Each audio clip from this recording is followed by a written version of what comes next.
ಈ ನಮ್ಮ ಸಂದೇಶ್ ಶೆಟ್ರು, ನಾನು ಶೆಟ್ರು ಅಂತ ಕರಿತೀನಿ ಅಂತ, ನಾನು ಯಾವಾಗಲೂ ಪ್ರಿಸೈಸ್ ಶೆಟ್ರನ್ನ ಶೆಟ್ರೆ ಅಂತ ಕರಿಬೇಕು, ಗೌಡ್ರನ್ನ ಗೌಡ್ರೆ ಅಂತ ಕರಿಬೇಕು, ಅದ್ರ ಬದಲು ಮಾಡಲ್ಲ ನಾನು. ಸೊ ಈ ಚಿತ್ರದ ಕತೆ ಕೇಳಿದಾಗ ನನಗೂ ಒಂದೊಂದು ಹೊಸ ಹೊಸ ಚಿತ್ರಗಳು ಬಂದಾಗಲೂ ಕೂಡ ನನಗೆ ಭಾಳಷ್ಟು ಪಿಕ್ಚರ್ಗಳು ಬಂದು ನನ್ನ ಕತೆ ಕೇಳಿ ನಾನು ಇಷ್ಟಪಟ್ಟು ಯಾವ್ದಾದ್ರು ನನಗೇನಾದ್ರು ಖುಷಿ ಕೊಡುವಂಥದ್ದಿದ್ರೆ ನಾನು ಖಂಡಿತವಾಗ್ಲೂ ಮಾಡ್ತೀನಿ. ಅಂಥ ಒಂದು ಪಾತ್ರ ಇದರಲ್ಲಿ ಕೊಟ್ಟಿದ್ದಾರೆ. ಬಟ್ ಅದರಲ್ಲಿ ಅರ್ಧ ತಲೆ ಎಲ್ಲ ಬೋಳ್ಸು ಅಂತಂದ್ರು, ಕಂಟಿನ್ಯೂಟಿ ತುಂಬ ಇದೆ. ಹಂಗಾಗಿ ಅದಲ್ಲದೆ ವಿಗ್ಗಳು ಅಡ್ಜಸ್ಟ್ ಮಾಡ್ಕೊಂಡು ಮಾಡ್ತಾರೆ. ನಮ್ಮ ನಿರ್ಮಾಪಕರು ಹೊಸಬ್ರಲ್ಲದೆ ಇದ್ರೂ ಕೂಡ ಅವರು ಈ ಚಿತ್ರದಲ್ಲಿ ಪ್ರತಿಯೊಂದು ಡಿಸ್ಕಷನ್ ಇರೋದ್ರಿಂದ ಅವ್ರಿಗೆ ಆಗು ಹೋಗುಗಳೆಲ್ಲ ಗೊತ್ತಿದೆ. ಮತ್ತು ವಿಶೇಷವಾಗಿ ಈ ಚಿತ್ರ ನನಗೆ ಎಲ್ಲೋ ಒಂದು ಕಡೆ ಮಾಡಿಲ್ಲದೆ ಇರುವಂಥ ಪಾತ್ರ ಇದು. ಸೊ ಹಾಗಾಗಿ 2 ಶೇಡ್ ಇದೆ, 2 ಪಾತ್ರ ಇದ್ರೂ ಒಂದೇ ಪೇಮೆಂಟು. ಬಟ್ ನಾನು ಅದನ್ನು ಸಂತೋಷದಿಂದ ಮಾಡ್ತೇನೆ. Thank you. ನಿಮ್ಮ ಮನೆಗೆ ರೀಚ್ ಆಗೋಕ್ಕೆ ಎಷ್ಟು ಹೊತ್ತು ತಗೊಳುತ್ತೆ ಅಂತ ಕೇಳಿದ್ರು. ನಾನು ಒಂದು 10 ನಿಮಿಷ ತಗೋಬೋದು. ಮನೆಗೆ ಹೋದ್ಮೇಲೆ ನಾನು ಕತೆ ಕೇಳ್ತೀನಿ. ಯೂಶಲಿ ನನಗೆ ಫೋನಲ್ಲಿ ಕತೆ ಕೇಳೋ ಅಭ್ಯಾಸ ಇಲ್ಲ, ಅದೊಂಥರ ಕಾನ್ಸಂಟ್ರೇಷನ್ ಇರಲ್ಲ, ಅಲ್ಲಿ ಇಲ್ಲಿ ಗಮನ ಹೋಗ್ಬಿಡುತ್ತೆ. ನಾನು ಮನೆಗೆ ಹೋಗಿ ಕತೆ ಕೇಳ್ತೀನಿ. ಯಾಕಂದ್ರೆ ಅವ್ರು ಬರಬೇಕಿತ್ತು ಉಡುಪಿಯಿಂದ, ಬಟ್ ಆವಾಗ ತುಂಬಾನೇ ಮಳೆ ಇತ್ತು, ಬರೋಕ್ಕಾಗಲಿಲ್ಲ. ಸರಿ, ಓಕೆ, ಕತೆ ಶುರು ಮಾಡಿದ್ರು. ನಾನು 5 ನಿಮಿಷದಲ್ಲಿ ಕತೆ ಮುಗಿಸ್ಬಿಡ್ತೀನಿ ಅಂದ್ರು. ಹೇಳ್ಬಿಟ್ಟು ಸಂಗೀತ ಬಾರ್ ಅಂಡ್ ರೆಸ್ಟೋರೆಂಟ್ ಅಂತ ಟೈಟಲ್ ಅಂದ್ರು. ಸರಿ, ಓಕೆ, ಕೇಳೋಣ ಕತೆ, ಇನ್ನೊಂದು 5 ನಿಮಿಷ ಮನೆಗೆ ಸೇರ್ತೀನಲ್ಲ ಅನ್ಕೊಂಡೆ. ಶುರು ಮಾಡಿದ್ರು. ನನಗೆ ನಿಲ್ಸಿ ಅಂತ ಹೇಳೋದಕ್ಕೆ ಮನಸ್ಸೇ ಬರಲಿಲ್ಲ. ಮನೆಗೆ ಹೋದೆ, ಕಂಟಿನ್ಯೂ ಮಾಡಿದೆ. ಆಲ್ಮೋಸ್ಟ್ 1.5 ಗಂಟೆ ನಾನು ಕತೆ ಕೇಳಿಸ್ಕೊಂಡಿದ್ದೀನಿ ಅವತ್ತು. ನಮ್ಮಮ್ಮ ಯಾರ ಹತ್ರ ಮಾತಾಡ್ತಿದ್ಯಾ ಕೇಳ್ತಾರೆ. ನಾನು ಶು ನಂಗೆ ಡಿಸ್ಟರ್ಬ್ ಮಾಡ್ಬಿಡಿ ಅಂತ ನನ್ಗೆ ಫುಲ್ ಗಮನ. ನಂಗೆ ನಿಜವಾಗ್ಲೂ ಫೋನಲ್ಲಿ ಕತೆ ಕೇಳಿಸ್ಕೊಳಕ್ ಇಷ್ಟ ಇಲ್ಲ. ಬಟ್ ಸಂದೇಶ್ ಅವ್ರು ನರೇಟ್ ಮಾಡಿದಾಗ 1.5 ಗಂಟೆ ಫೋನಲ್ಲಿ ಕೂತ್ಕೊಂಡು ನಾನು ಕತೆ ಕೇಳಿಸ್ಕೊಂಡಿದ್ದೀನಿ. ಅದಾದ್ಮೇಲೆ ನನ್ನ ಮುಖದಲ್ಲಿ ಒಂದು ನಗು ಇತ್ತು. ನಮ್ಮಮ್ಮ ಯಾರ ಹತ್ರ ಮಾತಾಡ್ತಿದ್ದಾಳೆ, ಯಾಕಿಷ್ಟು ನಗ್ತಿದ್ದಾಳೆ ಅಂತ. ಅಷ್ಟು ಅದ್ಭುತವಾಗಿ ಒಂದು ಕತೆ ಮಾಡ್ಕೊಂಡಿದ್ದಾರೆ. ನನಗೆ ತುಂಬಾನೇ ಇಷ್ಟ ಆಯ್ತು. I think over night decision ನನಗೆ. ನಾನು ಈ ಸಿನಿಮಾ ಮಾಡಬೇಕು ಅಂತ ನಾನು ಡಿಸೈಡ್ ಮಾಡಿದ್ದು. ಅಂಡ್ ಸಂದೇಶ್ ಅವ್ರು ಹೇಳ್ದಂಗೆ ಬಹಳ ಜನ ಅನ್ಕೊಂಡಿದ್ದಾರೆ ನಾನು ಸಿನಿಮಾ ಮಾಡ್ತಿಲ್ಲ ಅಂತ. ಸೊ ಇವತ್ತು ಈ ಒಂದು ಪತ್ರಿಕಾಗೋಷ್ಠಿಯಲ್ಲಿ ಹೇಳ್ತಾರೆ ನಾನು ಸಿನಿಮಾ ಮಾಡ್ತಿದ್ದೀನಿ, ಒಂದು ಮಲಯಾಳಂ ಸಿನಿಮಾ ಮಾಡ್ತಿದ್ದೀನಿ. ಇದಕ್ಕೆ ಮುಂಚೆ ನಾನು ತತ್ಸಮ ತದ್ಭವ ಸಿನಿಮಾ ಬಗ್ಗೆ ನೀವೆಲ್ಲರೂ ನೋಡಿದ್ದೀರಾ, ಬರ್ದಿದ್ದೀರಾ. ಸೊ ಹಾಗೆ ಈ ಒಂದು ಸಿನಿಮಾದಲ್ಲಿ ನನ್ನ ಪಾದಾರ್ಪಣೆ ಆಯಿತು. ಅಂಡ್ ನನಗೆ ಕುತೂಹಲ ಇದ್ದಿದ್ದು ಏನಂದ್ರೆ ಸಂಗೀತ ಬಾರ್ ಅಂಡ್ ರೆಸ್ಟೋರೆಂಟ್ಗೂ 19ನೇ ಶತಮಾನದ ನನ್ನ ಪಾತ್ರಕ್ಕೂ ಏನ್ ಸಂಬಂಧ ಇರಬಹುದು ಅನ್ನೋದು. ಆ ಸಂಬಂಧ ಅದು ಏನು ಅಂತ ನೀವು ಅಫ್ಕೋರ್ಸ್ ಸಿನಿಮಾ ನೋಡಿದಾಗ ನಿಮ್ಗೆ ಗೊತ್ತಾಗುತ್ತೆ. ಸೊ ನನಗೆ ಈ ಸಿನಿಮಾಲಿ ಈ ಪಾತ್ರ ನನ್ಗೆ ಏನಕ್ಕೆ ಒಂಥರ ಫುಲ್ಫಿಲ್ಮೆಂಟ್ ಅಂತ ಅನಿಸ್ತಿದೆ ಅಂದ್ರೆ, ನಿಮ್ಗೆಲ್ರಿಗೂ ಗೊತ್ತಿರೋ ಹಾಗೆ ನಾನು ಹೆಚ್ಚಾಗಿ ಮಲಯಾಳಂ ಅಲ್ಲಿ ಸಿನಿಮಾಗಳು ಮಾಡಿರೋದು. ಸೊ ಈ ಸಿನಿಮಾಲಿ ನಾನು ಕೇರಳ ರಾಜ್ಯದ ರಾಣಿಯಾಗಿ ಮಾಡ್ತಿರೋದು. ಎಲ್ಲೋ ಒಂದ್ ಕಡೆ ಕೊನೆಗೂ ಕರ್ನಾಟಕ ಕೇರಳ ಒಂದು ಮಿಲನ ಆಗಿದೆ ಅಂತ ನನಗೆ ಆಸ್ ಅನ್ ಆಕ್ಟರ್, ಅಂದ್ರೆ ಕನ್ನಡತಿಯಾಗಿ ಮಲಯಾಳಮಲ್ಲಿ ಸಿನಿಮಾಗಳು ಮಾಡಿ ಇವತ್ತು ಈ ಸಿನಿಮಾಲಿ ಒಂದು ಕೇರಳದ ರಾಣಿಯಾಗಿ ಒಂದು ಕನ್ನಡ ಸಿನಿಮಾ ಮಾಡ್ತಿರೋದು ನನಗೆ ಅದೇನೋ ಐ ಥಿಂಕ್ ಆ ಒಂದು ಮಿಲನ ಬಹಳ ಬ್ಯೂಟಿಫುಲ್ ಆಗಿತ್ತು ಅನ್ಸುತ್ತೆ. ಅಂಡ್ ಇನ್ನೊಂದೇನಂದ್ರೆ ಅಫ್ಕೋರ್ಸ್ ಕೋಮಲ್ ಸರ್ ಅವ್ರ ಜೊತೆ ಸಿನಿಮಾ ಮಾಡ್ತಿರೋದು. ನಾನು ಮೊನ್ನೆ ಅಪ್ಪ ಜಗ್ಗೇಶ್ ಅಂಕಲ್ ಹತ್ರ ಮಾತಾಡ್ತಿರ್ಬೇಕಾದ್ರೆ ಫುಲ್ ಎಕ್ಸೈಟ್ಮೆಂಟ್ ಅಲ್ಲ, ಅಪ್ಪ ಪ್ಲೀಸ್ ಫೋನ್ ಕೊಡು, ನಾನು ಜಗ್ಗೇಶ್ ಅಂಕಲ್ಗೆ ಹೇಳ್ಬೇಕು ನಾನು ಕೋಮಲ್ ಸರ್ ಜೊತೆ ಸಿನಿಮಾ ಮಾಡ್ತಿದ್ದೀನಿ ಅಂತ. ಅವತ್ತು ಕೋಮಲ್ ಸರ್ ಅಲ್ಲೇ ಇದ್ರು. ಸೊ ಅವ್ರ ಹತ್ರ ಮಾತಾಡಿದ್ರೆ ಬಹಳ ಖುಷಿ ಆಯ್ತು. ಅಂದ್ರೆ ಯಾವತ್ತೂ ಅನ್ಕೊಂಡಿರಲ್ಲ ಲೈಕ್ ಓಕೆ ಅವ್ರ ಜೊತೆ ಒಂದು ಸಿನಿಮಾ ಮಾಡಿದ್ರೆ ಯಾವ ರೀತಿ ಪಾತ್ರ ನಾನು ಮಾಡ್ಬೋದು ಅನ್ನೋದು. ಕೆಲವುದು ಐ ಥಿಂಕ್ ಬರ್ದಿರತ್ತೆ ಅನ್ಸುತ್ತೆ, ಕೋಮಲ್ ಸರ್ ಜೊತೆ ನಾನು ಇಂಥ ಸಿನಿಮಾಲಿ ಇಂಥ ರೀತಿಯಾದ ಒಂದು ಪಾತ್ರನೇ ಮಾಡ್ಬೇಕಿತ್ತು ಅನ್ನೋದು. So I am very happy. Of course Sandesh ಅವ್ರ ಬಗ್ಗೆ ಹೇಳಬೇಕು, ಬಹಳ ಬಹಳ ಸಿನ್ಸಿಯರ್ ನಿರ್ದೇಶಕ ಅಂತ. ಅವ್ರ ಕತೆ ನರೇಟ್ ಮಾಡಿದ ರೀತಿಯಲ್ಲೇ ನನಗೆ ಗೊತ್ತಾಗುತ್ತೆ. ಅಂಡ್ ಐ ಥಿಂಕ್ ನನಗೆ ಒಂದು ನಟಿಯಾಗಿ ಅವರ ನಿರ್ದೇಶನದಲ್ಲಿ ಆಕ್ಟ್ ಮಾಡೋದಕ್ಕೆ ಅವ್ರು ಕೊಟ್ಟಿರುವಂತ ಒಂದು ಆಪರ್ಚುನಿಟಿಗೆ thank you very much Sandesh ಅವರೇ. I am looking forward to it. ಯಾಕಂದ್ರೆ ನೀವು ಹೊಸಬ್ರಾಗಿರ್ಬೋದು ಅಥವಾ ನಾವೊಂದು 10 ಸಿನಿಮಾ ಜಾಸ್ತಿನೇ ಮಾಡಿರ್ಬೋದು, ಅದ್ಯಾವತ್ತೂ ಮ್ಯಾಟರ್ ಆಗಲ್ಲ. ನಿಮ್ಮ ಟ್ಯಾಲೆಂಟ್, ನಿಮ್ಮ ಒಂದು ಸಿನ್ಸಿಯರಿಟಿ, ನೀವು ಎಷ್ಟು ಈ ಸಿನಿಮಾಗೋಸ್ಕರ ಮಾಡ್ತಿದ್ದೀರಾ ಅಂತ ನಾವೆಲ್ಲರೂ ನೋಡಿದೀವಿ. ಸೊ ನಮಗೆ it's an honour to act ನಿಮ್ಮ ಡೈರೆಕ್ಷನ್ ಅಲ್ಲಿ. ಅಂಡ್ ನಮ್ಮ ಪ್ರೊಡ್ಯೂಸರ್ ಥ್ಯಾಂಕ್ ಯು ಸರ್. ನೀವು ಬಂಡವಾಳ ಹಾಕದಿದ್ರೆ ನಮ್ಗೆಲ್ರಿಗೂ ಈ ಸಿನಿಮಾ ಆಗ್ತಿರ್ಲಿಲ್ಲ. Thank you very much. And all my co actors, Anusha, Siri ಅವರು, ಎವ್ರಿ ಒನ್. ಸರ್ ಮಠ ಸರ್, ಸೊ ಎಲ್ಲ ಹಿರಿಯರ ಜೊತೆ ನಮ್ಮ ಎಲ್ಲ ಕೊಲೀಗ್ಸ್ ಜೊತೆ ಒಂದು ಒಳ್ಳೆ ಸಿನಿಮಾ ಮಾಡುವಂತ ಒಂದು ಆಪರ್ಚುನಿಟಿ ಇದು. ಸೊ ಎಲ್ರಿಗೂ ಆಲ್ ದ ವೆರಿ ಬೆಸ್ಟ್. ಒಂದು ಹೊಸ ಒಳ್ಳೆ ಸಿನಿಮಾ ಶುರು ಮಾಡ್ತಿದೀವಿ. ಮಾಧ್ಯಮ ಮಿತ್ರರಿಗೆ, ಪತ್ರಕರ್ತರಿಗೆ ಆಸ್ ಆಲ್ವೇಸ್ ನಿಮ್ಮ ಬೆಂಬಲ ನಮ್ಮ ಜೊತೆ ಇರಬೇಕು ಅಂತ ಕೇಳ್ಕೊತೀನಿ. Thank you. ರಘುವಿನ ಒಡೆಯ, ನಿಮ್ಮ ಜೊತೆ ಸಹ ಕಲಾವಿದೆಯಾಗಿ ಆಕ್ಟ್ ಮಾಡ್ತಿರೋದು ತುಂಬಾನೇ ಖುಷಿ ಇದೆ. ಅಂಡ್ ಅದ್ಭುತವಾದ ಕ್ಯಾಸ್ಟಿಂಗ್ ಇದೆ, ಅದ್ಭುತವಾದ ಕತೆ ಕೂಡ. ಈ ಸಿನಿಮಾದಲ್ಲಿ ನೀವು ಎಲ್ಲಾ ರೀತಿಯಲ್ಲೂ ಎಕ್ಸ್ಪೆಕ್ಟ್ ಮಾಡ್ಬೋದು. ಅದ್ಭುತವಾದ ಕಾಮಿಡಿ ಇರುತ್ತೆ, ಅಂಡ್ ಲವ್ ಇರುತ್ತೆ, ಕಮರ್ಷಿಯಲ್ ಎಲಿಮೆಂಟ್ಸ್ ಇರುತ್ತೆ, ಹಾಗೆ ಹಿಸ್ಟಾರಿಕಲ್ ಟಚ್ ಕೂಡ ಇದೆ. ನನ್ನ ಪಾತ್ರ ಕೂಡ 2 ಶೇಡ್ ಅಲ್ಲಿ ಇದೆ, ಸಂಗೀತ ಮತ್ತೆ ಸಾಹಿತ್ಯ ಅಂತ. ಅದಕ್ಕೆ ಇವತ್ತು ಟ್ರೆಡಿಷನಲ್ ಆಗಿ ರೆಡಿಯಾಗಿ ಬಂದಿದ್ದೀನಿ. ಇದೇ ತರಾನೇ ಇರುತ್ತೆ ನನ್ನ ಪಾತ್ರ. ತುಂಬಾ ಖುಷಿ ಇದೆ ಒಂದು ಸಿನಿಮಾದಲ್ಲಿ ನಾನು ಆಕ್ಟ್ ಮಾಡ್ತಿರೋದು. ಯಾಕಂದ್ರೆ ಈ ವರ್ಷದಲ್ಲಿ ನನ್ನ ಮೊದಲನೇ ಅನೌನ್ಸ್ಮೆಂಟ್ ಇದು. ತುಂಬಾ ಕಥೆಗಳನ್ನ ಕೇಳಿದೆ, ಇದರಲ್ಲಿ ತುಂಬಾ ವಿಭಿನ್ನವಾಗಿ ಅಂಡ್ ತುಂಬಾ ಅದ್ಭುತವಾಗಿ ಒಂದು ಕಥೆನ ಕೇಳಿದ ತುಂಬಾ ಇಷ್ಟ ಆಯ್ತು. ಅಂಡ್ ಸಾಂಗ್ಸ್ಗಳು ಕೂಡ ಕೇಳಿದೀನಿ, ಅಂಡ್ ಸಾಂಗ್ಸ್ಗಳು ಕೂಡ ರೆಡಿ ಇದೆ.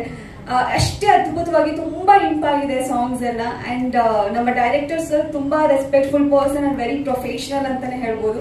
ಅವ್ರು ತೋರಿಸಿದಂತ ಪ್ರೆಸೆಂಟೇಷನ್, ಸಿನಿಮಾದ ಎಲ್ಲರದ್ದು ಕಾಸ್ಟ್ಯೂಮ್ಸ್, ಎಲ್ಲರ ಪಾತ್ರಗಳನ್ನ ಒಂದೊಂದು ಸೀನ್ ಅಲ್ಲೂ ಆ ಕಾಸ್ಟ್ಯೂಮ್ಸ್ ಗಳನ್ನ ಎಷ್ಟು ಬ್ಯೂಟಿಫುಲ್ ಆಗಿ ರೆಡಿ ಮಾಡ್ಕೊಂಡಿದ್ದಾರೆ. ಇದೇ ತರ ಸಿನಾರಿಯೋ ಬರ್ಬೇಕು ಅಂತ ಇರ್ಬೋದು, ಒಂದು ಸೆಟ್ ಹಾಕಿರೋದಂತಿರ್ಬೋದು, ಎಲ್ಲಾನು ನೋಡಿದಾಗ ತುಂಬಾ ಪ್ರೊಫೆಷನಲ್ ಅನ್ಸುತ್ತೆ ಅಂಡ್ ತುಂಬಾ ಖುಷಿ ಆಗುತ್ತೆ ಈ ತರ ಒಂದು ಟೆಕ್ನಿಕಲ್ ಟೀಮ್ ಜೊತೆ ಕೆಲಸ ಮಾಡೋದು. ಅಂಡ್ ನೀವು ಇದನ್ನ ಟೈಟಲ್ ಪ್ರೋಮೋ ನೋಡಿದ್ರೆ ಅದು ಕೂಡ ತುಂಬಾ ಅದ್ಭುತವಾಗಿ ನಮ್ಮ DOP ಕೆಲಸ ಮಾಡಿದ್ದಾರೆ. ಅಂಡ್ ವಿಕಾಸ್ ಶೆಟ್ಟಿ ಸರ್, ನಿಮ್ಗೂ ಆಲ್ ದಿ ಬೆಸ್ಟ್ ಸಿನಿಮಾ ಮಾಡ್ತಿರೋದಕ್ಕೆ, ನಮ್ಮನ್ನು ಕ್ಯಾಸ್ಟ್ ಮಾಡಿರೋದಕ್ಕೆ ಥ್ಯಾಂಕ್ ಯು. ಅಂಡ್ ಮೇಘ್ನಾ ಮ್ಯಾಮ್ ಇದ್ದಾರೆ ಈ ಸಿನಿಮಾದಲ್ಲಿ. ಅವ್ರನ್ನ ಬರೀ ಇವೆಂಟ್ಸ್ ಗಳಲ್ಲೇ ನಾನು ಮೀಟ್ ಮಾಡ್ತಿದ್ದೆ, ಇವತ್ತು ಅವರೊಟ್ಟಿಗೆ ಕೆಲಸ ಮಾಡ್ತಿರೋದು, ಅಂದ್ರೆ ಅವ್ರ ಜೊತೆ ಸ್ಕ್ರೀನ್ ಶೇರ್ ಮಾಡ್ತಿರೋದು ತುಂಬಾ ಖುಷಿ ಇದೆ. ಸಿರಿ ಮ್ಯಾಮ್ ಇದ್ದಾರೆ, ವರ್ಧನ್ ಇದ್ದಾರೆ, ಅಂಡ್ ತುಂಬಾ ಒಳ್ಳೆ ಕತೆ ಅಂಡ್ ಒಳ್ಳೆ ಕಲಾವಿದರುಗಳ ಜೊತೆ ಒಟ್ಟಿಗೆ ಆಕ್ಟ್ ಮಾಡೋದು ಒಂದು ಅದೃಷ್ಟ ಅಂತಾನೆ ಹೇಳ್ಬೋದು. ಥ್ಯಾಂಕ್ ಯು ಸೋ ಮಚ್ ಈ ತರದೊಂದು ಅದ್ಭುತವಾದ ಕಥೆನಲ್ಲಿ ನನ್ನ ನಾಯಕಿಯಾಗಿ ಆಯ್ಕೆ ಮಾಡ್ಕೊಂಡಿದ್ದಕ್ಕೆ. ಒಟ್ಟಾರೆ ಎಲ್ಲ ತಂತ್ರಜ್ಞಾನರಿಗೂ ಅಂಡ್ ಕಲಾವಿದರಿಗೂ ಅಂಡ್ ನಮ್ಮ ಸಿನಿಮಾಗೆ ಆಲ್ ದಿ ವೆರಿ ಬೆಸ್ಟ್ ಅಂತ ಹೇಳ್ತಾ, ನಿಮ್ಮೆಲ್ಲರ ಸಪೋರ್ಟ್ ನಮ್ಗೆ ಖಂಡಿತ ಮುಖ್ಯ. ಒಂದು ಕಡೆ ಭಯ, ಇನ್ನೊಂದು ಕಡೆ ಖುಷಿ ಆಗತ್ತೆ. ಭಯ ಯಾಕಂತ ಹೇಳಿದ್ರೆ ಪ್ರತಿದಿನ ಪ್ರತಿ ಹಂತದಲ್ಲೂ ಒಂದು ಕತೆ ಮಾಡಿದಾಗ, ಹೆಜ್ಜೆಗಳನ್ನ ಇಡ್ತಾ ಹೋದಾಗ ನಮಗೆ ಅದರ ಜವಾಬ್ದಾರಿಗಳು ಜಾಸ್ತಿ ಆಗುತ್ತೆ. ಇಷ್ಟು ದಿನ ನಾನು ಹೊಸ ತಂಡ ಅಂದ್ರೆ ಹೊಸ ಕಲಾವಿದರು ಅಂದ್ರೆ ಏನು, ಒಂದಿಷ್ಟು ಅವಕಾಶಗಳ ವಂಚಿತರಾಗಿರುವಂತವ್ರು, ಆರ್ಟಿಸ್ಟ್ ಆಗಿ ತಮ್ಮನ್ನ ತಾವು ಗುರುತಿಸ್ಕೊಳ್ಬೇಕು ಅನ್ಕೊಂಡು ಎಲ್ಲೂ ಅವಕಾಶ ಸಿಗದೆ ಇರುವಾಗ ಅಂತವ್ರನ್ನ ಇಟ್ಟುಕೊಂಡು ಅವ್ರ ಜೊತೆಗೆ ಜರ್ನಿಯನ್ನ ಮಾಡ್ತಾ ಇದ್ದೆ. ಒಂದು ಅಂದ್ರೆ ಭಾಗಶಃ ಈ ಜರ್ನಿಯಲ್ಲಿ ಒಂದು ಕಹಿ ಮತ್ತೆ ಒಂದು ಸಿಹಿ ಸತ್ಯ ಅಂತ ಹೇಳಿದ್ರೆ, ಎಲ್ಲದಕ್ಕೂ ಕೂಡ ಕಾಲ ಕೂಡಿ ಬರಬೇಕು. ಒಂದೇ ಸಲ ನಾವು ಕೋಮಲ್ ಸರ್ ಅಂತಹ, ಮೇಘನಾ ಮೇಡಮ್ ಅಂತಹ, ಅನುಷರೈ ಅಂತಹ, ಸಿರಿ ಮೇಡಮ್ ಅಂತಹ, ಮತ್ತೆ ನಮ್ಮ ವಜ್ರಧೀರ್ ಜೈನ್ ಅಂತಹ, ವರ್ಧನ್, ನಮ್ಮ ಪ್ರಶಾಂತ್ ಸಿದ್ದಿ, ನಾಗಿ, ನಮ್ಮ ಕಾಮಿಡಿ ಕಿಲಾಡಿಗಳು ಉಮೇಶ್, ಎಲ್ಲರೂ, ಮಠ ಸರ್ ಇದ್ದಾರೆ. ಎಲ್ಲರ ಜೊತೆಗೆ ನಾವು ಕೆಲಸ ಮಾಡಬೇಕಾದ್ರೆ ಅವ್ರುಗಳು ಕೊಟ್ಟಂತ ಶಕ್ತಿ. ನಾನು ಜಾಸ್ತಿ ಮಾತಾಡೋದಿಲ್ಲ, ಕೆಲವೊಂದು ಸಲ ಮಾತು ಕಮ್ಮಿ ಮಾಡಿ ಕೆಲಸದ ಮೂಲಕ ತೋರಿಸ್ಕೊಡ್ಬೇಕು ಅಂತ ಹೇಳಿ ಪದೇ ಪದೇ ನಾವು ಆಲೋಚನೆ ಮಾಡ್ತಾ ಇರುವಂತದ್ದು. ಇವೆಲ್ಲವೂ ಕನಸು ಸಾಕಾರ ಆಗ್ಬೇಕಾದ್ರೆ ನಮಗೆ ಶಕ್ತಿಯಾಗಿ ನಿಂತಂತದ್ದು ನಿರ್ಮಾಪಕ ವಿಕಾಸ್ ಶೆಟ್ಟಿ ಅವರು.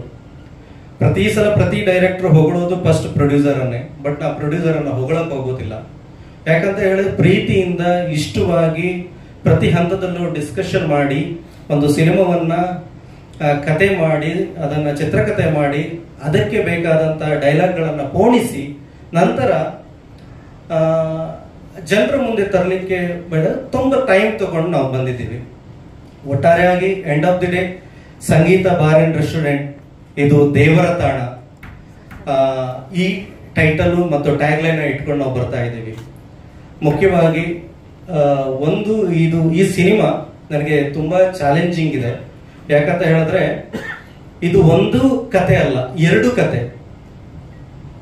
ಒಬ್ಬ ಹೀರೋನ 2 ರೂಪಗಳು, ಒಬ್ಬ ನಾಯಕಿಯ 2 ವಿಚಾರಗಳು, ಇನ್ನೋರ್ವ ನಾಯಕಿಯ ಧರ್ಮದ ನೆಲೆಗಟ್ಟಿನಲ್ಲಿ ಆಕೆ ನಿಲ್ಲುವಂತ ಆಕೆಯ ಹೋರಾಟದ ಒಂದಿಷ್ಟು ಭಾವನಾತ್ಮಕ ಸಂಬಂಧಗಳು.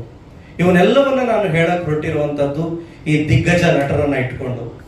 ನನಗೆ ಏನು ಕಲ್ಪನೆ ಮಾಡ್ಕೊಂಡಿದ್ದೀನಿ, ಇವರೆಲ್ಲ ಅಂದ್ರೆ ನನಗೇನು ಚಿಕ್ಕ ವಯಸ್ಸಂತಲ್ಲ, ಇವ್ರನ್ನೆಲ್ಲ ನೋಡ್ಕೊಂಡು ಬೆಳೆದಂತವ್ರು. ಯಾಕಂದ್ರೆ ಅವ್ರು ಚಿತ್ರರಂಗದಲ್ಲಿ ಅವರನ್ನ ನೋಡ್ಕೊಂಡು ಬೆಳೆದಂತ ಒಬ್ಬ ಹಳ್ಳಿಯ ಹುಡುಗ, ಕುಂದಾಪುರ ತಾಲೂಕಿನ ಆಜ್ರಿ ಅನ್ನೋ ಗ್ರಾಮದ ಹುಡುಗ ನಾನು. ಇವತ್ತು ಇವರುಗಳಿಗೆ ನಾನು ನಿರ್ದೇಶನ ಮಾಡ್ತಾ ಇರುವುದು ಕೂಡ ನನಗೆ ತುಂಬಾ ಖುಷಿ ಆಗುತ್ತೆ. ಅವರುಗಳು ಹಾಗೆ ನನಗೆ ಒಂದು ವಿಚಾರ ನೆನಪಾಗುತ್ತೆ. ನನಗೆ ಇಷ್ಟು ದಿನ ಒಂದಿಷ್ಟು ಸಾಧಕ ಬಾಧಕಗಳು ಒಂದಿಷ್ಟು ಜರ್ನಿಯಲ್ಲಿ ನನಗೆ ಈ ನಾನು ಹೊತ್ಕೊಂಡು ಹೋಗ್ತಾ ಇರೋದು ಗಣಪತಿಯ ಕತೆ, ಪಚ್ಚೆ ಗಣಪತಿಯ ಕತೆ, ವಿಘ್ನೇಶ್ವರನ ಕತೆ. ಆತ ನನಗೆ ಇವನ್ನೆಲ್ಲ ನನಗೆ ಒಂದು ನನಗೆ ಗೊತ್ತಿಲ್ದಿದ್ದಂಗೆ ಅವರನ್ನ ನನ್ನ ಹತ್ರ ಕಳ್ಸಿಕೊಟ್ಟಿದ್ದಾರೆ ಅನ್ನೋದೊಂದು ಫೀಲ್ ಆಗುತ್ತಾ ಇದೆ. ಯಾಕೆ ಹೇಳ್ತಾ ಇದ್ದೀನಿ ಅಂತ ಹೇಳಿದ್ರೆ, ಇವರುಗಳ ಪಾತ್ರದ ಜೊತೆಗೆ ಅವರುಗಳ ವ್ಯಕ್ತಿತ್ವ ಕೂಡ ಒಬ್ಬ ನಿರ್ದೇಶಕನಿಗೆ ಮೇಜರ್ ಆಗಿ ಅವನಿಗೆ ಟೆನ್ಷನ್ ಇಲ್ಲದೆ, ಕಿರಿಕಿರಿ ಇಲ್ಲದೆ, ಎಲ್ಲೋ ನಾವು ಯಾರ್ದೋ ಕಾಲು ಹಿಡ್ಕೊಂಡು ನಿರ್ಮಾಪಕರನ್ನ ಕರ್ಕೊಂಡು ಬರ್ತೀವಿ.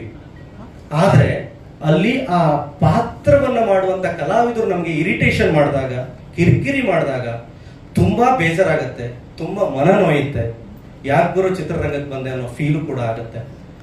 ಆವಾಗ ಡೇ 1 ಇಂದ ಕೋಮಲ್ ಸರ್ ಒಂದು ಸಿನಿಮಾ ಚಿತ್ರೀಕರಣದಲ್ಲಿದ್ದರು. ನಾನು ಎಲ್ಲೂ ಯಾರನ್ನೂ ಹೊಗಳ್ತಾ ಇಲ್ಲ, ನನ್ನ ಮನಸ್ಸಿನ ಭಾವನೆಗಳನ್ನ ಹಂಚ್ಕೊಂತಾ ಇದ್ದೀನಿ. ಕೋಮಲ್ ಸರ್ ಒಂದು ಸಿನಿಮಾ ಶೆಟ್ರೆ ಎಲ್ಲಿದ್ರಿ, ಅವ್ರು ನನ್ನ ಕರೆಯೋದೆ ಶೆಟ್ರೆ ಅಂತ. ನಂಗೆ ಅವರ ಟೋನ್ ತುಂಬಾ ಇಷ್ಟ. ನಾನು ಬೇರೆ ಯಾರು ಶೆಟ್ರೆ ಅಂತ ಕರೆಯೋದಿಲ್ಲ, ಅವರೇ ಕರೆಯೋದು. ಮುರುಡೇಶ್ವರದಲ್ಲಿ ಶೂಟಿಂಗ್ ಆಗ್ತಾ ಇತ್ತು. ಆ ವ್ಯಕ್ತಿಯ ವ್ಯಕ್ತಿತ್ವ ನನಗೆ ಖುಷಿ ಆಯ್ತು. ಅಂದ್ರೆ ಮೊದಲು ಹೋಗ್ಬೇಕಾದ್ರೆ ನನಗೆ ಭಯ ಇತ್ತು, ಇಷ್ಟು ಸಿನಿಮಾಗಳನ್ನ ಮಾಡಿದ್ರು, ಹೀಗಿದ್ರು ಹಾಗಿದ್ರು ಅಂತ, ಹೆಂಗೆ ನಮ್ಮನ್ನೆಲ್ಲ ಹೆಂಗ್ ರಿಸೀವ್ ಮಾಡ್ತಾರೆ, ಮತ್ತೆ ಏನಾದ್ರು ಸ್ಕ್ರಿಪ್ಟ್ ಅಲ್ಲಿ ತಲೆ ಹಾಕ್ತಾರ, ಇಲ್ಲ ಹಂಗಿದ್ ಮಾಡಿ ಹಿಂಗಿದ್ ಮಾಡಿ ಅಂತ ಹೇಳ್ತಾರ, ಆ ರೀತಿ ಎಲ್ಲ ಭಯ ಇತ್ತು. ಇದು ಅಬ್ವಿಯಸ್ಲಿ ಪ್ರತಿ ಹೊಸ ನಿರ್ದೇಶಕನಿಗೂ ಇರುವಂತ ಒಂದು ಗೊಂದಲ, ನೋವು. ಆವಾಗ ನಾನು ನಿರ್ಮಾಪಕರು ಹೋಗಿದ್ವಿ. ಪ್ರೊಡ್ಯೂಸರ್ದು ಹೊಸ ಕಾರು ತಂದಿದ್ದಷ್ಟೇ ಹೊಯ್ಗೆ ರಾಶಿಯಲ್ಲಿ ಮುರುಡೇಶ್ವರದ ಬೀಚ್ ಅಲ್ಲಿ ಕೂತೋಯ್ತು. ಕೋಮಲ್ ಸರ್ ಬಿಸಿ ತಾಪ, ಬಿಸಿಲಿನ ತಾಪ, ನಿಮ್ಗೆ ಗೊತ್ತು ಬೀಚ್ ಸೈಡ್ ಬಿಸಿಲಿನ ತಾಪ, ಕೆಲವೊಂದು ವಿಷಯಗಳು ಹೇಳ್ಬೇಕಾಗತ್ತೆ ಸರ್. ಬಿಸಿಲಿನ ತಾಪ. ಕೋಮಲ್ ಸರ್ ನಾವು ಬಂದಿವಿ ಸರ್, ನಾವು ಮರ್ಯಾದೆ ಪ್ರಶ್ನೆ ನಮ್ಗೆ, ಗಾಡಿ ಹುಗ್ದೋಗಿದೆ, ಹೀರೋ ಹತ್ರ ನಮ್ಮ ಗಾಡಿ ಹುಗ್ದೋಗಿದೆ ಅಂತ ಹೇಳೋದಾ ಅಂತ ಮರ್ಯಾದೆ ಪ್ರಶ್ನೆ ನಮ್ಗೆ. ಹಾ ಸರ್ ಬಂದೆ ಸರ್, ಬಂದೆ ಸರ್, ಹಾ ಇಲ್ಲೇ ಇದ್ದೀವಿ ಸರ್ ಅಂತ ಅವ್ರ ಎದುರುಗಡೆನೆ ಇದ್ದೀವಿ ನಾವು. ಆಮೇಲೆ ಅವ್ರು ಬಂದ್ರು, ಗೊತ್ತಾಯ್ತು ಅವರಿಗೆ. ಬಂದ್ಬಿಟ್ಟು ಗಾಡಿಯನ್ನ ದೂಡಿದ್ರು ಸರ್. ಅಂದ್ರೆ ಸರ್ ಅಂತ ದೂಡಿದ್ರು. ಆ ವ್ಯಕ್ತಿಯ ವ್ಯಕ್ತಿತ್ವ ನಂಗೆ ಗೊತ್ತಾಯ್ತು. ನನ್ ಗಾಡಿ ದೂಡಿದ್ರು ಅಂತ ಅಲ್ಲ, ಅವ್ರೆಲ್ಲಿ ಸರ್ ನಾವೆಲ್ಲಿ. ಅಂದ್ರೆ ಆ ವ್ಯಕ್ತಿತ್ವ ಅವ್ರಿಷ್ಟು ಅಂದ್ರೆ ಹೇಳಿದ್ರೆ ಯಾರೋ ದುಡ್ಡು ಮಾಡಿದ್ರು ಅಂತ ಹೇಳಿ ಅವ್ರು ದೊಡ್ಡ ಜನ ಅಲ್ಲ ಸರ್ ನನಗೆ. ಅವರು ಆ ಜರ್ನಿ, ಆ ಚಿತ್ರರಂಗದ ಜರ್ನಿ, ದೊಡ್ಡ ದೊಡ್ಡ ನಟರು ಅವ್ರ ಜೊತೆಗೆ ಮಾಡಿದಂತ ಕೆಲಸ, ಅವ್ರು ಬಂದು ನನ್ನ ಪ್ರೊಡ್ಯೂಸರ್ ಕಾರ್ ದೂಡ್ತಾರಲ್ಲ, ಇನ್ನೂ ಅಡ್ವಾನ್ಸು ಮಾಡಿಲ್ಲ ನಾವು, ಅವ್ರು ಬಂದು ನಮ್ಮ ಕಾರ್ ದೂಡ್ತಾರಲ್ಲ ಸರ್. ಪ್ರೋಮೋದಲ್ಲಿ ಅದಕ್ಕೋಸ್ಕರ ಥಾಟನ್ನ ಇಟ್ಕೊಂಡಿದ್ವಿ ನಾವು, ಅಡ್ವಾನ್ಸ್ ಮಾಡ್ತೀರಾ ಇಲ್ವಾ ಅಂತ. ಅಂದ್ರೆ ಅಂದ್ರೆ ನಮಗೇನಂತ ಹೇಳಿದ್ರೆ, ಇನ್ನೊಂದು ಖುಷಿ ಅಂತ ಹೇಳಿದ್ರೆ, ಅವರಂತ ಒಬ್ಬ ಆರ್ಟಿಸ್ಟ್ ನನ್ಗೆ ಇನ್ನೊಂದು, ರಾತ್ರಿಗೆ ಆರಾಮ್ ಮಲಗ್ತಾ ಇದ್ದೀನಿ ನಾನು ಕತೆ, ಚಿತ್ರಕಥೆ ಮಾಡ್ಕೊಂಡು. ನಮ್ಮ ಹೀರೋ ನಮ್ಮ ಕತೆಗೆ, ನಮ್ಮ ಡೈರೆಕ್ಷನ್ ಡಿಪಾರ್ಟ್ಮೆಂಟ್ ಕೈ ಹಾಕಲ್ಲ ಅನ್ನೋ ಒಂದು ಧೈರ್ಯ ಬಂತು ನನಗೆ. ಒಂದು ಸರ್. ಇನ್ನೊಂದು, ಯಾಕಂದ್ರೆ ದೊಡ್ಡ ಹೀರೋ ಜೊತೆ ಹೋಗುವಾಗ ನಾನು ಮಾಡಲ್ಲ ಸರ್ ಅಂತ ಹೀರೋ ಜೊತೆ ನಾನು ಡೈರೆಕ್ಷನ್ ಮಾಡಲ್ಲ. ಯಾಕಂದ್ರೆ ನನ್ನ ಯೋಚನೆ, ನನ್ನ ಕಲ್ಪನೆ, ಯಾಕಂದ್ರೆ ಎಲ್ಲರೂ ಅವ್ರದ್ದೇ ಆದ ಒಂದು ಸರ್ವಿಸ್ ಇರುತ್ತೆ, ಆದ್ರೆ ಆ ಕಥೆಯಲ್ಲಿ ನಮ್ಮ ಸರ್ವಿಸ್ ಜಾಸ್ತಿ ಇರುತ್ತೆ. ಹಾಗೆ ಮೇಡಮ್ ಇನ್ನೊಂದು ಜರ್ನಿ ದೇವ್ರು ಕೊಟ್ಟ ಅಂತ ಹೇಳಿ ಮೇಘನಾ ಮೇಡಮ್ ಹತ್ರ ಹೋದ್ವಿ. ಮೇಘನಾ ಮೇಡಮ್ ಮಲಯಾಳಂ, ಬಹುಭಾಷಾ ತಾರೆ, ಒಂದಿಷ್ಟು ಚಿತ್ರರಂಗದಲ್ಲಿ ಹೋದ್ವಿ. ಹೋಗೋಕ್ಕಿಂತ ಮುಂಚೆ ಒಂದು ಕಾಲ್ ಮಾಡ್ತೀವಿ ನಾವು. ಕಾಲ್ ಮಾಡಿದಾಗ ಹೇಳಿ ಸಂದೇಶ್, ಫಸ್ಟ್ ಒಂದು ವಾಯ್ಸ್ ಇದೆಯಲ್ಲ ಅದರಲ್ಲಿ ಗೊತ್ತಾಗುತ್ತೆ. ನಾನೊಬ್ಬ ಪತ್ರಕರ್ತ ಆಗಿದ್ದವನೆಲ್ಲ ಗೊತ್ತಾಗುತ್ತೆ. ಏನಂತ ಹೇಳಿದ್ರೆ ಆ ವಾಯ್ಸ್ ಗೊತ್ತಾಗುತ್ತೆ ನಮ್ಗೆ. ಇದು ಗಮಂಡ್ ಇದೆಯಾ, ನಮ್ಮನ್ನ ಹಾಕೊಂಡು ರುಬ್ತಾರ, ಯಾಕಂದ್ರೆ ಒಬ್ರೊಬ್ರು ರುಬ್ಸ್ಕೊಳ್ಬೇಕು, ನಾವು ಸಣ್ಣವ್ರು, ಗೊತ್ತಾಯ್ತಾ ನನಗೆ. ಅಂದ್ರೆ ರುಬ್ತಾರ ಏನು ಅನ್ನೋ ಭಯ ಇತ್ತು. ನಿಜವಾಗ್ಲೂ ಇದು ಭಯ ಸರ್ವೇ ಸಾಮಾನ್ಯ. ಆ ಭಯದಲ್ಲಿ ನಾನು ಕೇಳಿದೆ, ಎಷ್ಟು ಚಂದ ಅವ್ರ ತಾಯಿ ಅವ್ರ ಮನೆಗೆ ಹೋಗಿ ಅವ್ರ ಜೊತೆ ಮಾತಾಡಿದಾಗ ಅವ್ರು ನಮ್ ಜೊತೆಗಂತ ಸ್ಪಂದಿಸಿದಂಥದ್ದು. ಇದೇ ಇನ್ನೊಂದು ಸ್ಟಾರ್ ನಟಿಗೆ ಕತೆ ಹೇಳಬೇಕಂದಾಗ ಒಂದೇ ಫೋನ್ ಕಾಲಲ್ಲಿ ಕಟ್ ಮಾಡ್ತೇನೆ. ಹೇಳ್ಬಾರ್ದು, ನನ್ನ ಕ್ಯಾರೆಕ್ಟರ್ನ ಹಾಗೆ ಮಾಡ್ಬೇಕು, ಹೀಗೆ ಮಾಡ್ಬೇಕು ಅಂತ ಹೇಳ್ಬಿಟ್ಟು. ಅಂದ್ರೆ ಮೇಘನಾ ಮೇಡಮ್ ಇದು ಮಾಡೋದಿಲ್ಲ ಅಂತ ಹೇಳಿ ಒಂದು ಸುದ್ದಿ ಇತ್ತು, ಸಿನಿಮಾ ಮಾಡಲ್ಲ ಅಂತ ಒಂದು ಸುದ್ದಿ ಇತ್ತು. ಆವಾಗ ನಾನು ಮಾಡಲ್ಲ ಅಂದ್ರೆ ನಾನು ಹ್ಯಾಂಗ್ ಮಾಡ್ಬೇಕು, ಸ್ವಲ್ಪ ಹಿಂಗ್ ಮಾಡ್ಬೇಕು ಅಂದ್ರೆ, ಮೇಡಮ್ ನಿಮಗೋಸ್ಕರ ನೀವು ಕಂಬ್ಯಾಕ್ ಆಗ್ತಿದ್ರಿ ಅಂತ ನಾನು ಕತೆ ಮಾಡಿಲ್ಲ, ನಾನ್ ಕತೆ ಮಾಡಿರೋದು ನನ್ನ ಕತೆಗೆ ನೀವು ಅಂತ ಮೇಡಮ್ ಅಂತ ಹೇಳಿದೆ. ಆಮೇಲೆ ಅವ್ರು ಫೋನ್ ಮಾಡಿದ್ರು, ರಿಪೀಟ್ ಫೋನ್ ಮಾಡಿದ್ರು, ಇಲ್ಲ ಮೇಡಮ್ ಸಿಗೋಣ ನೆಕ್ಸ್ಟ್ ಪ್ರಾಜೆಕ್ಟಿಗೆ ಪ್ರೀತಿಯಿಂದ. ಅದೇ ರೀತಿಯಿಂದ ನಾನು ಹೇಳಿದೆ. ಹಾಗೆ ಅನುಷಾ ಮೇಡಮ್ ಅಷ್ಟೇ. ಯಾಕಂದ್ರೆ ಅದೇ ನಾನು ಪ್ರತಿಯೊಬ್ಬರು ಯಾಕೆ ಹೇಳ್ತಾ ಇದ್ರೆ ಸಿಕ್ಕಿದಂತಷ್ಟ ಅಂತ ಮುದ್ದು ಮನಸ್ಸಿನ ಒಂಥರ ಪೆದ್ದ ಹುಡುಗಿ ಅಂತ ನಾನು ಹೇಳಬಲ್ಲೆ. ಯಾಕಂತ ಹೇಳಿದ್ರೆ ಎಲ್ಲೂ ಕೂಡ ಸಿನಿಮಾ ಮಾತ್ರ ಅಲ್ಲದೆ ಸಿನಿಮಾ ಸರ್ ಎಲ್ಲ ಕಾರ್ಯಕ್ರಮ ಎಲ್ಲ ರೆಡಿ ಆಯ್ತಾ ಮಾಡಿದ್ರ ಈ ರೀತಿ ವಿಚಾರಿಸ್ತಾರಲ್ಲ, ನನಗೆ ಇವರೆಲ್ಲ ಒಂದು ಸ್ಟ್ರೆಂತ್. ಇನ್ನೊಂದೇನಂತ ಹೇಳಿದ್ರೆ ಸಿರಿ ಮೇಡಮ್ ರಂಗೋಲಿ ಸೀರಿಯಲ್ ಇಂದ ಹಿಡಿದು ನಿಮ್ಗೆ ವಯಸ್ಸೇ ಆಗಲ್ಲ ಮೇಡಮ್, ಹಾಗೆ ಆ ರೀತಿ ಎಲ್ಲರೂ ಸಾಥ್ ಕೊಟ್ಟಿದ್ದಾರೆ. ಮತ್ತೆ ಇರೋರು ನಮ್ಗೆ ಹಿರಿಯರು ಅಂತ ಹೇಳಿದ್ರೆ ಮಠ ಸರ್ ಮಾರ್ಗದರ್ಶಕರಾಗಿ ನಮ್ಮ ಜೊತೆಗೆ ಪ್ರತಿ ಹಂತದಲ್ಲೂ ನಿಂತಿದ್ದಾರೆ. ಅವರು ನಿರ್ದೇಶನ ಮಾಡೋರು ನಾವಿನ್ನೂ ಹುಟ್ಟಿಲ್ವನು, ಆ ರೀತಿಯಾಗಿ ಅವರು ನಮ್ಮ ಜೊತೆಗೆ ವಜ್ರಧೀರ್ ಜೈನ್ ಸರ್, ವರ್ಧನ್ ಸರ್, ನಮ್ಮ ಪ್ರಶಾಂತ್ ಸಿದ್ದಿ ಸರ್ ಕಾಣ್ತಾನೆ ಇಲ್ವಾ? ಎಲ್ಲರೂ ಕೂಡ ನಮ್ಗೆ ಸಾಥ್ ಕೊಟ್ಟಿದ್ದಾರೆ. ಯಾರು ಬಿಟ್ಟಿದ್ರು ಇದು ಯಾಕೆ ಹೇಳ್ತಾ ಇದ್ದೀನಿ ಅಂತ ಹೇಳಿದ್ರೆ ನನಗೆ ತುಂಬಾ ಖುಷಿ ಆಗ್ತಾ ಇದೆ. ನನ್ನ ಜೊತೆಗೆ ನಿರ್ಮಾಪಕರು ಎಂಡ್ ತನಕ ನಿಲ್ತಾರೆ, ಆ ಧೈರ್ಯ ಇದೆ. ಯಾಕೆ ಹೇಳಿ, ಆಲ್ರೆಡಿ ಅವ್ರ ಜೊತೆ ಗುಂಟಿ ಅಂತ ಒಂದು ಸಿನಿಮಾ ಮಾಡಿದ್ದೀನಿ. ನನಗಿಂತ ಜಾಸ್ತಿ ದುಡ್ಡು ಅವರೇ ಖರ್ಚು ಮಾಡ್ತಾರೆ. ಕಡೆ ಲಾಸ್ಟಿಗೆ ನೀವು ಜಾಸ್ತಿ ಖರ್ಚು ಮಾಡಿದ್ರೆ ಅಂತ ಹೇಳೋದಿಲ್ಲ. ಓಕೆ, ಅಂದ್ರೆ ಅಷ್ಟು ಬರ್ಲಿ, ಚೆನ್ನಾಗಿ ಬರ್ಲಿ ಅಂತ ಹೇಳ್ತಾರೆ. ಒಟ್ಟಾರೆ ಆಗಿ ನಾನು ತುಂಬಾ ಮಾತಾಡಿದೆ ಅನ್ಸುತ್ತೆ. ಎನಿವೆ, ಒಂದೇ ಸಿನಿಮಾ 2 ಟೈಟ್ಲು, ಒಂದೇ ನಾಯಕ 2 ಪಾತ್ರ, ಒಂದೇ ನಾಯಕಿ 2 ಭಿನ್ನವಾದ ಲುಕ್, ಟ್ಯಾಗ್ಲೈನ್ ಬಂದ್ಬಿಟ್ಟು ಇನ್ನೊಂದು ಟೈಟಲ್ ಲಾಂಚ್ ಆಗುತ್ತೆ. ಮೇಘನಾ ಮೇಡಮ್ದು ಒಂದು ಡಿಫ್ರೆಂಟ್ ಆದ ಲುಕ್ ಕೂಡ ಬರುತ್ತೆ. ಅನುಶ್ರೀ ಅವ್ರದ್ದು ಇದೆ, ಇನ್ನು ಕೋಮಲ್ ಸರ್ದು ಇನ್ನೊಂದು ಲುಕ್ ಇದೆ. ಇಲ್ಲಿ ಸೂಪರ್ ಮ್ಯಾನ್ ಅಂತ ಕೊಟ್ಟಿದ್ವಲ್ಲ, ಇದೇನೋ ಸುಮ್ಮನೆ ಕಾಟಾಚಾರಕ್ಕೆ ಸೂಪರ್ ಮ್ಯಾನ್ ಅಲ್ಲ, ಒಂದು ಚಿಂತನೆ ಇದೆ ಇದರಲ್ಲಿ. ಚಿಂತನೆ ಅಂತ ಹೇಳಿದ್ರೆ ಪ್ರತಿ ಒಂದು ಆಧ್ಯಾತ್ಮಕದಲ್ಲೂ ಕೂಡ ಪ್ರತಿಯೊಬ್ಬ ವ್ಯಕ್ತಿಯೂ ಕೂಡ, ಅಂದ್ರೆ ಎಲ್ಲ ಆಧ್ಯಾತ್ಮ ಅಂತ ಹೇಳಿದ್ರೆ ಕೇವಲ ಹಿಂದೂ ಆಧ್ಯಾತ್ಮಕ, ಕ್ರಿಶ್ಚಿಯನ್ ಅಂತ ಅಲ್ಲ, ಎಲ್ಲದರಲ್ಲೂ ಒಂದು ಆಧ್ಯಾತ್ಮ ಅಂತ ಇದೆ. ಅದರಲ್ಲಿ ಪ್ರತಿಯೊಬ್ಬನೂ ಕೂಡ ಒಬ್ಬ ಸೂಪರ್ ಮ್ಯಾನ್ ಆಗಿರ್ತಾನೆ. ಆ ಸೂಪರ್ ಮ್ಯಾನ್ ಶಕ್ತಿ ನನ್ನ ಪಾತ್ರ ಬ್ರಹ್ಮ, ಅಂದ್ರೆ ಗುರು ಮತ್ತೆ ಬ್ರಹ್ಮ ಅಂತ 2 ಪಾತ್ರ ನಮ್ಮ ಕೋಮಲ್ ಸರ್ ಮಾಡ್ತಾ ಇದ್ದಾರೆ.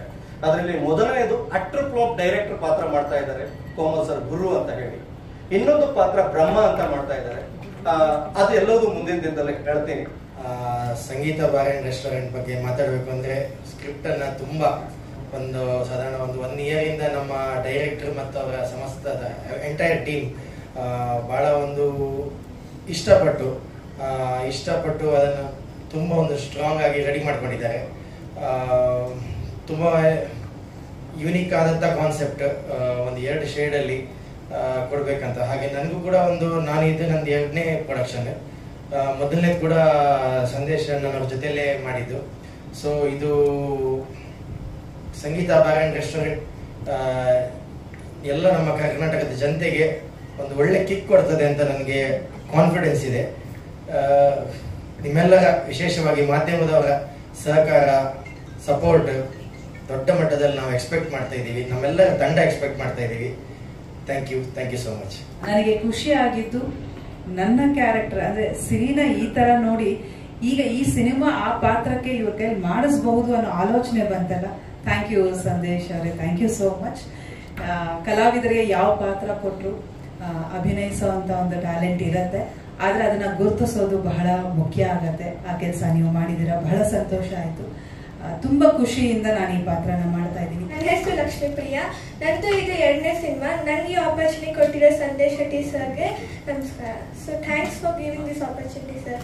ನನ್ನ ಹೆಸರು ಉಮೇಶ್ ಕಿಲಾರ್ ಅಂತ ಹೇಳಿ, ಕಾಮಿಡಿ ಕಿಲಾಡಿಗಳು ಹಾಗೂ ಬರ್ತಿರೋ ಬ್ಯಾಚುಲರ್ಸ್ ಅಂತ ರಿಯಾಲಿಟಿ ಶೋ ಮಾಡಿದೆ. ಈ ಒಂದಿಷ್ಟು ಸಿನಿಮಾಗಳು ಮಾಡಾದ್ವಿ. ಈಗ ಸಂಗೀತ ಬಾರ್ ಅಂಡ್ ರೆಸ್ಟೋರೆಂಟ್ ಅಂತ ಒಂದು ಅದ್ಭುತವಾದ ಪ್ರಾಜೆಕ್ಟ್ ಒಳಗೆ ಕೆಲಸ ಮಾಡೋದು ಬಹಳ ಖುಷಿ ಅನ್ಸತೈತಿ.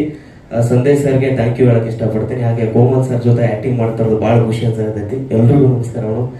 Thank you so much. ದಯಮಾಡಿ ಕನ್ನಡ ಪಿಕ್ಚರ್ನ ಹಾಗೆ ನಮ್ಮ ಸಂಗೀತ ಬಾರ್ ಅಂಡ್ ರೆಸ್ಟೋರೆಂಟ್ ಚಿತ್ರನ ಥಿಯೇಟರ್ಗೆ ಬಂದು ನೋಡಿ. Thank you so much. Thank you Umesh. Trishika. Hi, ಎಲ್ಲರಿಗೂ ನಮಸ್ಕಾರ. ಇದು ನನ್ನ ಫಸ್ಟ್ ಪ್ರಾಜೆಕ್ಟ್ ಆ್ಯಂಡ್ ಆ್ಯಕ್ಚುಲಿ ನಾನು ಲಕ್ಕಿ ಅನ್ಬೇಕು, ಯಾಕಂದರೆ ಇಷ್ಟು ಗ್ರೇಟ್ ಆ್ಯಕ್ಟ್ರೆಸ್ ಜೊತೆ ನಾನು ಫಸ್ಟ್ ಪ್ರಾಜೆಕ್ಟ್ ಮಾಡ್ತಾ ಇದ್ದೀನಿ. ಆ್ಯಂಡ್ ಏನಿಲ್ಲ, ನನಗೆ ಗೊತ್ತಿರಲಿಲ್ಲ ನನಗೆ ಕಾಮಿಡಿ ರೋಲ್ ಇದೆ ಅಂತ, ಇವಾಗಲೇ ಗೊತ್ತಾಗ್ತಾ ಇದೆ. ಬಟ್ ನನ್ನ ರೋಲ್ ಒಂದು ಟ್ವಿಸ್ಟ್ ತರತ್ತೆ ಮೂವಿಗೆ ಅಂತ ಅಂದ್ಕೊಂಡಿದ್ದೀನಿ. And thank you. ಮೊದಲಿಗೆ ಎಲ್ಲರಿಗೂ ನಮಸ್ಕಾರ.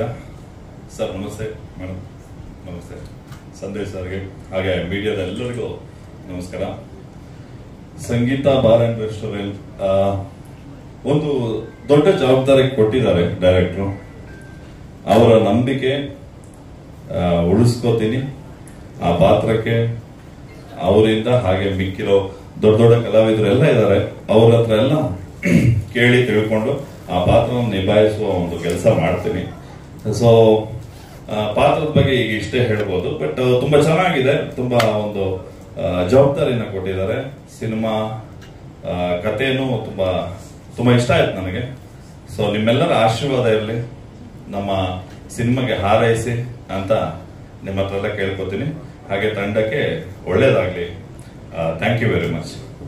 ಮಾತು ಬರುವುದಿಲ್ಲ, ಸಿನಿಮಾ ಶುರುವಾಗುವ ಮೊದಲು ಮಾತು ಬರುವುದಿಲ್ಲ, ಸಿನಿಮಾ ಮುಗಿದ ಮೇಲೆ ಬರ್ತದೆ. ನನ್ನ ಮಾಧ್ಯಮ ಮಿತ್ರರೇ, ಕಲಾವಿದರುಗಳೇ, ಸಿರಿ ಮೇಡಮ್, ನಮ್ಮ ತಾಯಿ, ನಮಸ್ತೆ ತಾಯಿ. ಕೋಮಲ್ ಸರ್, ನಿಮ್ಮ ಜೊತೆ ಆಕ್ಟ್ ಮಾಡೋದು ನನ್ನ ಭಾಗ್ಯ ಅಂತ ಅನ್ಕೊಂಡಿದ್ದೀನಿ. ನನಗೆ ಕೋಮಲ್ ಸರ್ ಬಹಳ ಚಿಕ್ಕ ವಯಸ್ಸಿನಿಂದಲೂ, ನನಗೆ ಈಗಲೂ ಚಿಕ್ಕ ವಯಸ್ಸು, ಆದರೆ ಇನ್ನೂ ಚಿಕ್ಕ ವಯಸ್ಸಿನಿಂದಲೂ ಕೋಮಲ್ ಸರ್ ಅಭಿನಯ ಅಂದರೆ ಬಹಳ ಇಷ್ಟ ನನಗೆ. ಇಲ್ಲಿ ಒಂದು ಮಾತು ಹೇಳಬೇಕು ಏನಂದ್ರೆ, ಸಂದೇಶ್ ಅವರು ನನಗೆ ಬರೀ ನಿರ್ದೇಶಕರಲ್ಲ, ನನ್ನ ತಮ್ಮ ಕೂಡ. ಅವರು ಒಂದೇ ಒಂದು ಮಾತು ಹೇಳಿದ್ರೆ, ಈ ಪಾತ್ರಕ್ಕೆ ನೀವು ಗಡ್ಡ ತೆಗೆಸಬೇಕು ಅಂತ. ಬಹಳ ನೊಂದಿದ್ದೀನಿ. 9 ವರ್ಷದ ಈ ಗಡ್ಡವನ್ನು ನಾನು ತೆಗಿಬೇಕಲ್ಲ ಅಂತ. ಈಗಾಗಲೇ ನಿಮ್ಗೆ ಅರ್ಥ ಆಗಿರ್ಬೋದು, ಯಕ್ಷಗಾನದಲ್ಲಿ ಅವರ ಕಥೆನ ಹೇಳ್ಬಿಟ್ಟಿದ್ದಾರೆ. ಬಹುಶಃ ಎಷ್ಟು ಜನಕ್ಕೆ ಅರ್ಥ ಆಗಿದೆ ನನಗೆ ಗೊತ್ತಿಲ್ಲ. ನಾನೊಂದು ಒಳ್ಳೆ ಪಾತ್ರನ ಮಾಡ್ತಾ ಇದ್ದೀನಿ. ಅವರು ಕತೆ ಮಾಡುವಾಗ ಇರಬಹುದು, ಸಂಭಾಷಣೆ ಮಾಡುವಾಗ, ಬರೆಯುವಾಗ ಇರಬಹುದು, ಯಾವುದೇ ಸಂದರ್ಭದಲ್ಲಿ ತಮ್ಮ ಕಲಾವಿದರನ್ನ ಜೊತೆಯಲ್ಲಿ ಸೇರಿಸ್ಕೊಂಡು ಅಥವಾ ತಮ್ಮ ಕಲಾವಿದರಿಗೆ ಅವರದನ್ನ ಹೇಳಿಕೊಂಡು ಎಲ್ಲರನ್ನೂ ತಮ್ಮ ಬಳಗದ ಒಳಗೆ ಸೇರಿಸ್ಕೊಳ್ತಾ ಬರ್ತಾರೆ. ಇದೊಂದು ಒಳ್ಳೆ ಚಿತ್ರ ಆಗುತ್ತೆ ಅನ್ನುವ ನಂಬಿಕೆ ನನ್ನದು. ಸಂಗೀತ ಬಾರ್ ಅಂಡ್ ರೆಸ್ಟೋರೆಂಟ್ಗೆ ನಾನು ಹೋಗುವುದಿಲ್ಲ, ಅದಾಗಿ ನನ್ನ ಹತ್ರ ಬಂದ್ರೆ ನಾನು ಬಿಡುವುದಿಲ್ಲ. ಚಿತ್ರತಂಡಕ್ಕೆ, ನಿರ್ದೇಶಕರಿಗೆ, ನಿರ್ದೇಶಕರ ತಂಡಕ್ಕೆ, ನನ್ನ ಪತ್ರಕರ್ತ ಗೆಳೆಯರಿಗೆ, ಮಿತ್ರರಿಗೆ ಎಲ್ರಿಗೂ ಶಿರವಾಗಿ ನಮಿಸ್ತಾ ನಿರ್ಗಮಿಸ್ತೇನೆ. ಧನ್ಯವಾದ. ಸಂಗೀತ ಬಾರ್ಗಿನ್ನೂ ಬಂದಿಲ್ಲ, ಟೈಮ್ ಇದೆ ಮನುಷ್ಯರು. ಆಮೇಲೆ ಇನ್ನೊಂದು ಖುಷಿ ವಿಚಾರ ಏನಂದ್ರೆ, ಸಂದೇಶ್ ಸರ್ ಜೊತೆ ನಾನೊಂದು ಲಾಸ್ಟ್ ಅವರ್ ಪಿಕ್ಚರ್ ಮಾಡಿದೆ. ಸೊ ಒಳ್ಳೆ ಟೀಮ್. ಈ ಸಿನಿಮಾದ ಕಥೆನೂ ನಾನು ಕೇಳಿದೆ, ತುಂಬ ಒಳ್ಳೆ ಕತೆ. ಸೊ ನನಗೊಂದು ವಿಶೇಷವಾದ ಪಾತ್ರ ಇದೆ. ಆಮೇಲೆ ಇನ್ನೊಂದೇನಂದ್ರೆ, ಇದ್ರ ಬಗ್ಗೆ ಜಾಸ್ತಿ ಏನು ಹೇಳೋದು ಗೊತ್ತಾಗ್ತಿಲ್ಲ, ಯಾಕಂದ್ರೆ ಇನ್ನೂ ನಾವು ಆ್ಯಕ್ಟು ಶುರು ಮಾಡಿಲ್ಲ. ಬಟ್ ಸಂದೇಶ್ ಸರ್ ಅವಾಗ ನಮ್ಗೆ ಫೋನ್ ಮಾಡಿಬಿಟ್ಟು ಹಿಂಗೆ ಬರಿತಾ ಇದ್ವಿ, ಹಿಂಗೆ ಡೈಲಾಗ್ ಬರ್ತಿದ್ವಿ, ಹಿಂಗೆ ಅಂತ ಹೇಳ್ತಾ ಇದ್ದಾರೆ. ಸೊ ಅದೇ ಖುಷಿ. ಎಲ್ಲ ಸಪೋರ್ಟ್ ಮಾಡಿ ಸಿನಿಮಾಗೆ ಅಂತ ಕೇಳ್ಬೋದು. ಎಲ್ರಿಗೂ ನಮಸ್ತೆ. ಥ್ಯಾಂಕ್ ಯು ಸಂದೇಶ್ ಸರ್, ಈ ಸಿನಿಮಾದ ಪಾತ್ರಕ್ಕೆ ನನ್ನನ್ನು ಆಯ್ಕೆ ಮಾಡ್ಕೊಂಡಿದ್ದಕ್ಕೆ. ಖಂಡಿತವಾಗ್ಲೂ ಒಂದು ಅದ್ಭುತವಾಗಿರುವಂಥ ಪಾತ್ರ. ಯಾಕೆಂದರೆ ಐ ಥಿಂಕ್ ಮೋಸ್ಟ್ಲಿ ನಾನು ಇದುವರೆಗೂ ಈ ಥರ ಪಾತ್ರವನ್ನು ಪ್ಲೇ ಮಾಡಿರಲಿಲ್ಲ. ಬಟ್ ಶೇಡ್ ಇದೆ ಪಾತ್ರಕ್ಕೆ. ಐ ಥಿಂಕ್ ಒಂದು 70 ಆ ಥರ ಒಂದು ಏಜು, ನಾರ್ಮಲ್ ಏಜಲ್ಲಿ ಆ ಥರ ಒಂದು ಕ್ಯಾರೆಕ್ಟರ್. ಅಂದರೆ ಡೈರೆಕ್ಟರ್ ತುಂಬ ಹೋಮ್ವರ್ಕ್ ಮಾಡ್ಕೊಂಡು ರೆಡಿ ಆಗಿದ್ದಾರೆ ಪಾತ್ರಕ್ಕೆ. ಯಾಕೆ ಅಂತ ಹೇಳಿದ್ರೆ, ಐ ಥಿಂಕ್ ನನ್ನ ಪಾತ್ರಕ್ಕೆ ನಾವು ಹೋದಾಗ ಐ ಥಿಂಕ್ ಬೆಳಗ್ಗೆ ಕೂತಿದ್ವಿ ಅನಿಸುತ್ತೆ ಡಿಸ್ಕಷನ್ಗೆ, ಸಾಯಂಕಾಲ 6 ಗಂಟೆವರೆಗೂ ಪಾತ್ರದ ಬಗ್ಗೆ ಮಾತಾಡ್ತಾನೆ ಕೂತಿದ್ವಿ. ಸೊ ಒಂದು ಅದ್ಭುತವಾದ ಪಾತ್ರ. ಈಗ ಬಿಗಿನಿಂಗಲ್ಲಿ ಏನು ಹೇಳೋಕ್ಕಾಗಲ್ಲ. ಇನ್ನು ನನ್ನಂತ ಎಕ್ಸೈಟ್ಮೆಂಟ್ ಇದೆ ಈ ಪಾತ್ರ ಕಾಣಿಸ್ಕೊಳ್ಳೋಕ್ಕೆ. ಹಾಗೆ ಒಳ್ಳೊಳ್ಳೆ ಕಲಾವಿದರಿದ್ದಾರೆ. ಕೋಮಲ್ ಸರ್, ಮೇಘನ ಮೇಡಮ್ ಇದ್ದಾರೆ, ಅನುಷ ಇದ್ದಾರೆ, ಸಿರಾಜ್ ಮೇಡಮ್ ಇದ್ದಾರೆ, ಪ್ರತಿಯೊಬ್ಬರು ವಜ್ರದಿರೋರು, ಎಲ್ಲ ಒಳ್ಳೊಳ್ಳೆ ಕಲಾವಿದರು. ಎಲ್ಲರ ಜೊತೆ ಆ್ಯಕ್ಟ್ ಮಾಡೋಕ್ಕೆ ಭಾಳ ಎಕ್ಸೈಟ್ ಆಗಿದ್ದೀನಿ. ಐ ಥಿಂಕ್ ಇನ್ನೇನು ಶೂಟ್ ಸ್ಟಾರ್ಟ್ ಆಗುತ್ತೆ. ಖಂಡಿತವಾಗ್ಲೂ ಕನ್ನಡ ಚಿತ್ರರಂಗಕ್ಕೆ ಇದೊಂದು ಅದ್ಭುತವಾದಂಥ ಚಿತ್ರ ಆಗುತ್ತೆ ನಂಬಿಕೆ ನನಗಿದೆ. ಗುಡ್ ಲಕ್ ಸಂದೇಶ್ ಅವ್ರಿಗೆ ಒಳ್ಳೇದಾಗಲಿ, ಇಡೀ ಚಿತ್ರತಂಡಕ್ಕೆ ಒಳ್ಳೇದಾಗಲಿ. ಎಲ್ಲರೂ ಒಟ್ಟಿಗೆ ಸೇರಿ ಕೆಲಸ ಮಾಡಿ ಒಂದು ಒಳ್ಳೆ ಸಿನಿಮಾ ಚಿತ್ರವನ್ನು ಕೊಡೋಣ ಅಂತ ಹೇಳ್ತೀನಿ. Thank you so much. ಜೈ ಹಿಂದ್, ಜೈ ಕನ್ನಡ. ಸಾರಿ, ನನಗೆ ಇಲ್ಲಿ ಮೇಡಮ್ ಎಲ್ಲ ಇದ್ದಾರೆ ಅಂತ ನನಗೆ ಗೊತ್ತಿರಲಿಲ್ಲ. ಇಲ್ಲಿ ಬಂದ ಮೇಲೆ ಗೊತ್ತಾಗಿದ್ದು. ಅವ್ರು ಅದನ್ನು ಬಿಟ್ಕೊಂಡಿಲ್ಲ. ನೀವು ಬಾರಕ್ ಬಂದಿಲ್ಲ ಅಂದ್ರೆ ನೀವು ಹೋಗಿ ಬಂದಿದ್ದೀರ ಅಂತ ಡೌಟ್ ಆಗ್ತಿದೆ ನನಗೆ. ಅದು ನಿನ್ನೆನಾ? ಓಕೆ, ಪರವಾಗಿಲ್ಲ. ನಾನು ಮಹಾಬಲೇಶ್ವರ ಭಟ್ಕೆ. ಸಂದೇಶ್ ಶೆಟ್ಟರು ಕೆಲವು ವರ್ಷಗಳಿಂದ ನಾವು ಸ್ನೇಹಿತರು. ಇವತ್ತು ಪುಟ್ಟ ಕಲಾವಿದನಿಗೆ ಒಂದಿಷ್ಟು ಒಳ್ಳೊಳ್ಳೆ ಅವಕಾಶವನ್ನು ಕೊಟ್ಟರು. ಇವತ್ತೊಂದು ಯಕ್ಷಗಾನ ರೂಪಕ ಮಾಡುವಂಥ ಅವಕಾಶವನ್ನು ಕೊಟ್ಟರು. ಅದೇ ರೀತಿ ಯಕ್ಷಗಾನದಲ್ಲಿ ನಾನು ಹಾಸ್ಯ ಕಲಾವಿದ. ಇಲ್ಲಿವರೆಗೆ ಒಂದು ಫಿಲ್ಮಲ್ಲಿ ಹಾಸ್ಯ ಮಾಡಿದ್ದೆ. ಈ ಫಿಲ್ಮಲ್ಲಿ ನನಗೊಂದು ಸೈಲೆಂಟ್ ಪಾತ್ರ ಕೊಟ್ಟಿದ್ದಾರೆ, ಒಂದು ಆಶ್ರಮದ ಗುರುವಿನ ಪಾತ್ರ. ಪ್ರಾಮಾಣಿಕ ಪ್ರಯತ್ನ ನಾನು ಮಾಡ್ತೇನೆ. ನಿಮ್ದೆಲ್ಲ ಸಪೋರ್ಟ್ ಇರಲಿ. ನಮಸ್ಕಾರ. ಮೊದಲನೇದಾಗಿ ಎಲ್ಲ ನಮ್ಮ ಮಾಧ್ಯಮ ಮಿತ್ರರವರಿಗೆ ತುಂಬಾ ಥ್ಯಾಂಕ್ಸ್. ಪ್ರೀತಿಯಿಂದ ಬಂದು ನಮ್ಮ ತಂಡಕ್ಕೆ ಸಪೋರ್ಟ್ ಮಾಡ್ತಾ ಇದ್ದೀರಾ. ಆ್ಯಂಡ್ ಸಂದೇಶ್ ಸರ್, ನಿಮಗೂ ಕೂಡ ಥ್ಯಾಂಕ್ಸ್. ಮತ್ತೊಮ್ಮೆ ಒಂದು ಕ್ಯಾರೆಕ್ಟರ್ ಕೊಟ್ಟಿದ್ರಿ. ನನ್ನ ಕ್ಯಾರೆಕ್ಟರ್ ಬಗ್ಗೆ ನಾನು ಅಷ್ಟೊಂದು ಇವಾಗ ಹೇಳೋಕ್ಕಾಗಲ್ಲ, ಯಾಕಂದ್ರೆ ಡೈರೆಕ್ಟರ್ ಹೇಳಿದ್ದೆ ಸ್ವಲ್ಪ ನನಗೆ. ಮುಂದೊಂದು ದಿವಸ ಬರುತ್ತೆ, ಅವಾಗ ಹೇಳ್ತೀನಿ. ಎಲ್ಲರಿಗೂ ತುಂಬಾನೇ ಥ್ಯಾಂಕ್ಸ್, ಧನ್ಯವಾದ.